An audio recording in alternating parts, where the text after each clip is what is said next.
우리 송 대표님 당선을 축하드립니다. 그리고 많이 도와주십시오.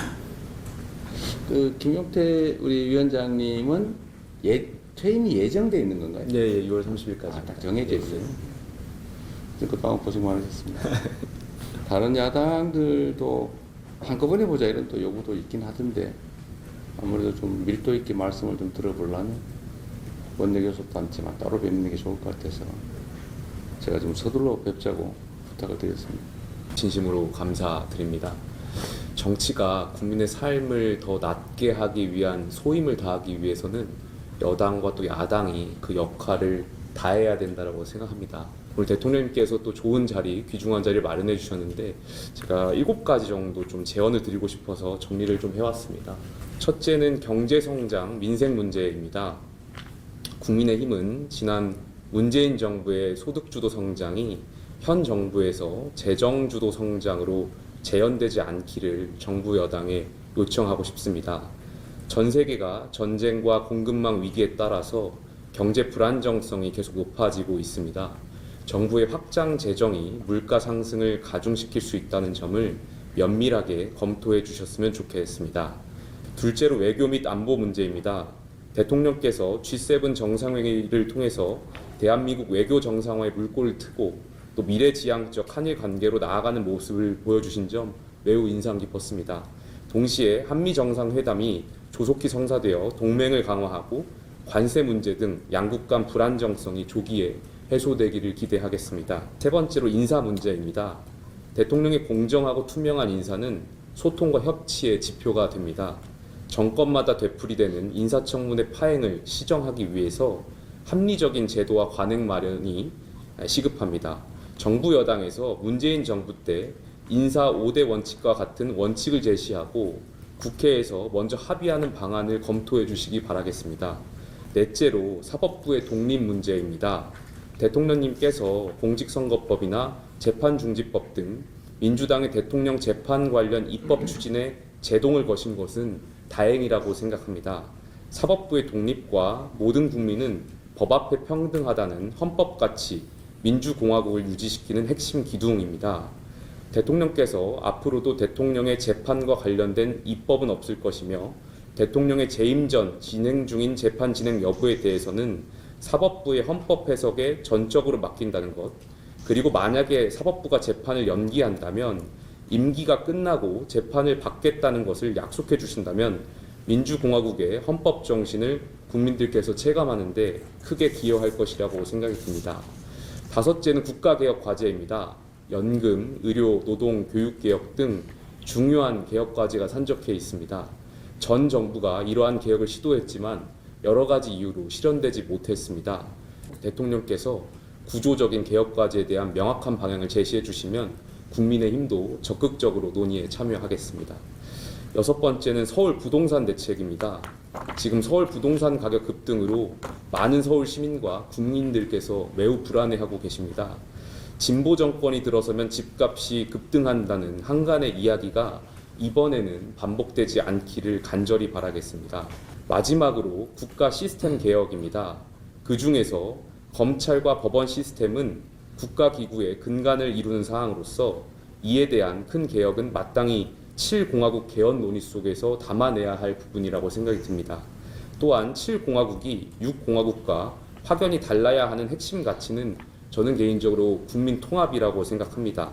민주화를 이루었지만 적대적 진영 간의 불안정한 타협체제였던 6공화국을 넘어서 7공화국으로 가는 개헌에서는 지금처럼 지역과 이념이 결합되는 적대적 진영 정치를 극복할 수 있는 정치제도와 선거제도의 개혁 논의가 함께 이루어져야 한다고 생각합니다.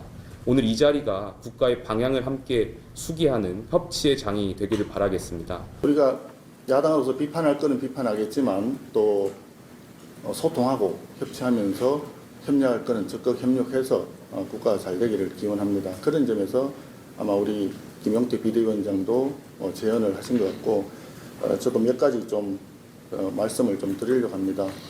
먼저 인사 문제입니다. 우리가 생각할 때는 이 김민석 후보자가 청문회를 임하는 그 자세와 태도 부분은 대통령께서 분명히 인지를 하고 계셔야 될 것 같아서 말씀을 드립니다. 아직 총리 후보자는 청문회도 하기 전입니다. 그런데 후보자가 정부 부처의 업무 보고를 받는다는 이야기가 언론에 보도가 되었습니다. 또 정부 부처의 차관을 대동하고 행사를 나가고 이런 일도 지금 나오고 있습니다. 벌써 총리가 다 되었다라고 국민들은 느끼실 것 같습니다.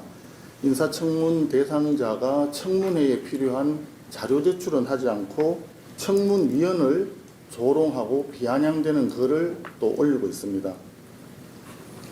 제가 정치에 과문한 탓인지 모르겠습니다만 역대 어떤 총리 후보자가 이런 식으로 행동했는지 제가 알지를 못하겠습니다. 혹시 국회 청문회와 인준 절차를 대놓고 무시하고 능멸하는 오만한 행태라고 국민들께 보여질까 심히 우려되는 대목입니다. 이런 분이 앞으로 총리가 된다면 행정부에서 정부에서 국회를 어떻게 상대할 것인지 또 여야 관계가 어떻게 될 것인지 이런 부분에 대해서 대통령께서 좀 심사숙고를 하실 것을 당부를 드립니다. 그리고 우리 존경하는 김병기 또 원내대표님 앞에 계시는데 그 청문회 증인 채택과 관련해서 윤석열 전 대통령이라든지 또 김문수 후보라든지 한덕수 전 총리를 포함시키자 하는 또 제안이 있었습니다. 그 더불어민주당에서 이것은 청문회 증인 채택 과정을 좀 희화화시키는 그런 우려가 있는 것 같습니다. 더불어민주당이 여당이니까 여당으로서 충분히 있을 수도 있겠다 생각을 하지만 입법부의 일원으로서 행정부의 공직 후보자에 대한 인사청문회를 조금 더 진지한 자세로 대해주시면 좋지 않을까 하는 말씀을 좀 드립니다. 두 번째 문제는 원구성 문제입니다. 오랜 국회 관행상 원내의 교섭단체 순서대로 제1당이 국회의장직을 맡고 2당이 법사위원장직을 맡음으로써 원내에서 견제와 균형이라고 하는 민주주의 원리를 실천해 왔던 것이 오랜 국회 관행이었습니다. 그런데 이것이 지금 사실 더불어민주당이 압도적인 다수를 점하다 보니까 중간에 많이 지금 왜곡이 되어 있습니다. 국회의원 구성 문제는 사실 국회 교섭단체끼리 서로 상의하면 될 일이지 굳이 대통령께 이 말씀을 드릴 사항은 아니라고 생각하실 수도 있는데 사실 지금의 국회의원 구성 자체는 우리 대통령께서 당대표 하실 때 그때 세팅이 되어 있는 사안이지 않습니까?